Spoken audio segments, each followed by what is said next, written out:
So 185 Pirie Street is a new commercial building. It's about 6,000 square metres, about 7 stories tall. It's right in the centre of Adelaide CBD in quite a confined site. And it's to provide some brand new, very high quality commercial office space. Yeah, for 185 Pirie Street, we undertook all of the general sustainability consultancy services, which also included looking after the building ratings, Green Star, Design and As Built, and Neighbours Energy, and also all of the building performance computer simulation modelling.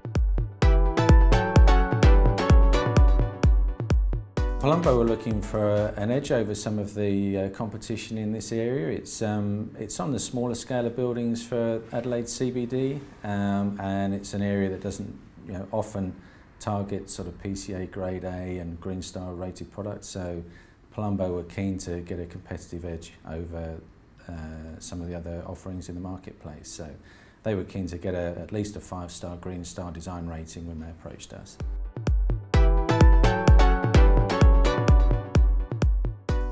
They weren't aware of the new Design and As Built tool when they approached us, so they'd had Office V3 in mind, and when they approached us we flagged to them that the new Design and As Built tool had just been released, so they approached us actually just at the release time of October last year, and we flagged that to them as an opportunity for them to get an even greater edge over some of the other rated space that was around.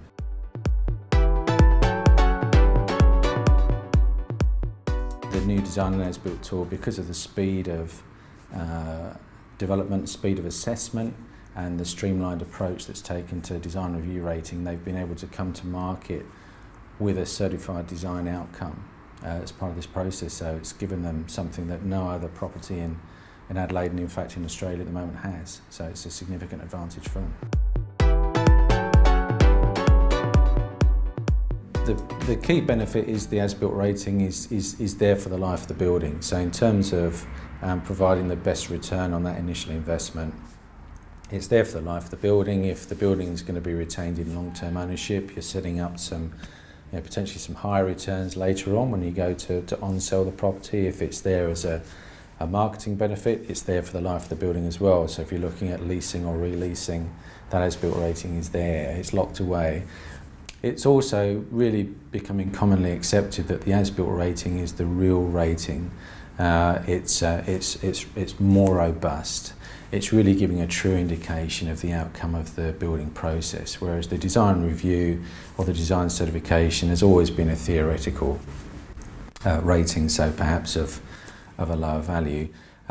Really, now the construction market has matured so much over the last 8 to 10 years since the Green Star tools were initiated, that there really isn't too much risk associated with an as-built compared to a design certification. In my opinion, there are sort of maybe half a dozen key elements that you need to track through the construction process that you're really relying on for that as-built rating. And I think the way of mitigating that risk is a good level of contractor induction and trade contractor induction at the start of that construction process, and then managing the as-built component in the same way that you would do with health and safety or financial management. I don't see that there's any more onerous reporting that's required than that, and of course you wouldn't ignore health and safety or financial management in a construction project, so why ignore sustainability? The consultancy fees that we would apply for the new tool would be lower than the legacy tool. Particularly at design review stage, we can prepare the submission and the material faster, so we use less hours, so our costs are lower.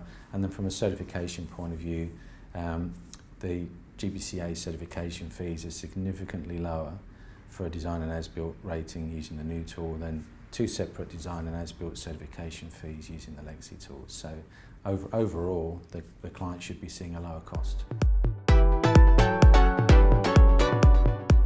The use of the new Design and As-Built tool helped us to make better decisions, particularly compared to the Office V3 tool. There's significant components of the tool relating to energy, water, transport, really focus on the outcomes rather than the route that you take to get to that outcome. So it provides a lot more flexibility. It provides a better reward for integrated design approaches. So looking at the combined effects of the facade and the systems and the massing of the building is better recognised using the new tool. So it takes you away from the tick box approach and the multiple sort of small component approach that was inherent in some components of V3, and provides a lot more freedom and flexibility for the whole team to work together to get to that best outcome.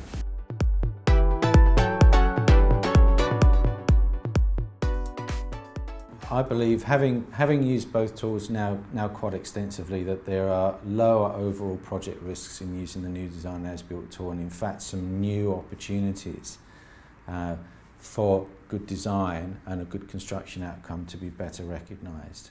So there's some really great holistic approaches that the new tool recognises in terms of energy performance, building construction, the materiality of the building, facade design, which the new tool really recognises. Whereas the legacy tool recognises some of those elements but was more tick boxy and really focused on lots of small initiatives. So the new tool, definitely I would be recommending to all of our clients that they switch in really immediately to the new tool and take those benefits on board now.